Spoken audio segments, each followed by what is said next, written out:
हमें तो पूरी आशंका है कि बीजेपी का दफ्तर जब तोड़ा जाएगा और जब उनके दफ्तर तोड़े जाएंगे आज तक वालों के, तो उसके नीचे भी राम मंदिर निकलेगा, उसके नीचे भी हनुमान की मूर्ति निकलेगी। और ये बीजेपी का जो मुख्यालय है सबसे पहले इसको गिराओ, क्योंकि इसके नीचे 500 साल पुरानी राम जी की मूर्ति है। मैं दावा कर रहा हूँ 500 साल पुरानी। बीजेपी के मुख्यालय में बुलडोजर चलना चाहिए, हमारे राम जी को प्रकट करके यहाँ पे एक मंदिर बनाया जाना चाहिए। एक नफरत का ऐसा माहौल बना दिया है कि ये ताजमहल के अंदर भी जाकर के राम का मंदिर ढूंढ रहे हैं, हनुमान का मंदिर ढूंढ रहे हैं। आज ये देखा जाए तो कब्रों के नीचे मंदिर ढूंढ रहे हैं। आज कोई ऐसी जगह नहीं छोड़ी इन्होंने जहाँ पे इन्होंने नफरत के बीज ना बो दियो।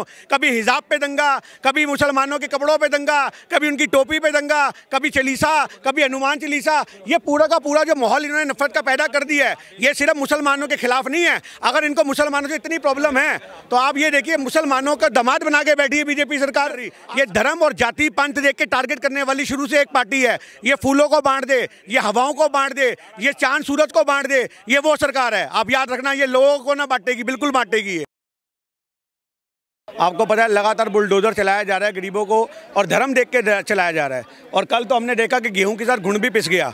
एक ऐसे बीजेपी का जो बंदा था वो रो रहा था चीख चीख के अपनी माँ के साथ में कि हमने तो बीजेपी को वोट दिया, हमने तो बीजेपी को वोट दिया, हमें तो बख्श दो।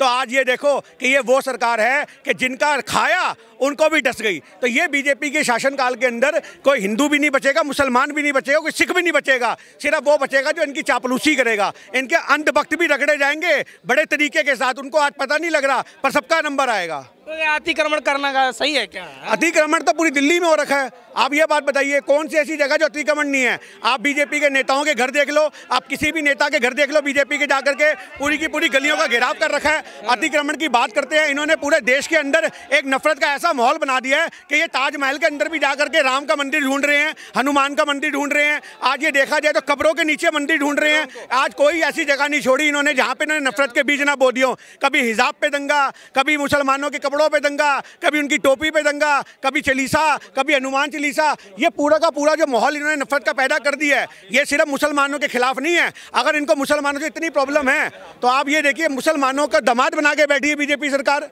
तो ये एक समझने वाली बात है कि क्यों लगता है आपको किसी धर्म समुदाय को टारगेट किया जाए? सब पे एक समान तो नहीं, वो तो बाद में किया जा रहा है। पहले तो वो बहाना है। आप वही वाली बात है, 100 मुसलमानों के मकान तोड़ेंगे तो इनके जो प्रवक्ता है उन्हें बचाव पक्ष के लिए कुछ तो चाहिए, तो 2 हिंदुओं की भी हैं। ये तो बीजेपी सरकार है। आप ये मत सोचो कि धर्म देख के टारगेट नहीं कर रही। ये धर्म और जाति पंथ देख के टारगेट करने वाली शुरू से एक पार्टी है। ये फूलों को बांट दे, ये हवाओं को बांट दे, ये चांद सूरज को बांट दे, ये वो सरकार है। आप याद रखना, ये लोगों को ना बांटेगी, बिल्कुल बांटेगी। है क्यों लगता है कि बुलडोजर के पीछे जो है असल मुद्दे जो है छुपते जा रहा है? आपको क्या कभी ऐसा बिल्कुल आज 70 साल में शोरगुल है, बुलडोजर का जो शोरगुल है बहुत दूर तक जा रहा है। ये बुलडोजर की आवाज में आज महंगाई दबा दी गई, बुलडोजर की आवाज में बेरोजगारी दबा दी गई, बुलडोजर की आवाज में 70 साल का जो रुपया इतना आज तक नीचे नहीं आया वो इतना नीचे गिर गया, उसको दबा दिया गया। ये बुलडोजर की जो आवाज चलाई जा रही है, ये बुलडोजर की आवाज सिर्फ और सिर्फ हमारे देश के जो जातीय मुद्दे हैं, धार्मिक मुद्दों को बढ़ा करके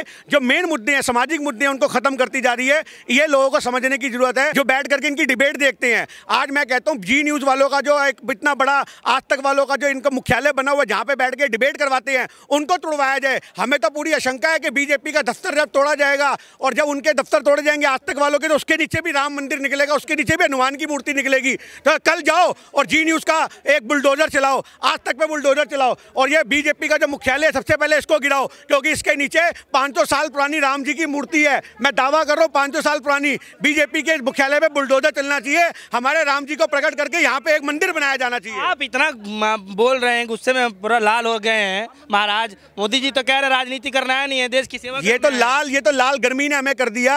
आज यही जनता को सोचने की जरूरत है। जब 50 डिग्री गर्मी के अंदर भी हम जनता की आवाज को उठा रहे हैं, आज उसके बावजूद भी जनता मुंह मोड़ती है हम लोगों से, तो ये जनता की नाकामयाबी है। जनता अपनी रोजी रोटी को नकार रही है, जनता अपने धंधों को नकार रही है। जनता को भी जागना पड़ेगा, इनके अंधभक्तों को भी जागना पड़ेगा। और मोदी जी की आप बात करते हो, मोदी जी जैसा मैंने आज तक कोई प्रधानमंत्री नहीं देखा हिंदुस्तान के अंदर जो धर्म की बात नहीं करता, जो सिर्फ और सिर्फ लोगों को लड़वाने की बात करता है, जो हमारे देश को इतना डुबो दिया कर्जों के अंदर कि आज अगर हम लोग हिंदुस्तान के लोग अपने कपड़ों की नीलामी करेंगे ना, तो हमारे कपड़ों की नीलामी करके भी हिंदुस्तान बच नहीं सकता। हिंदुस्तान को इतना गद तक लेके चला गया मोदी।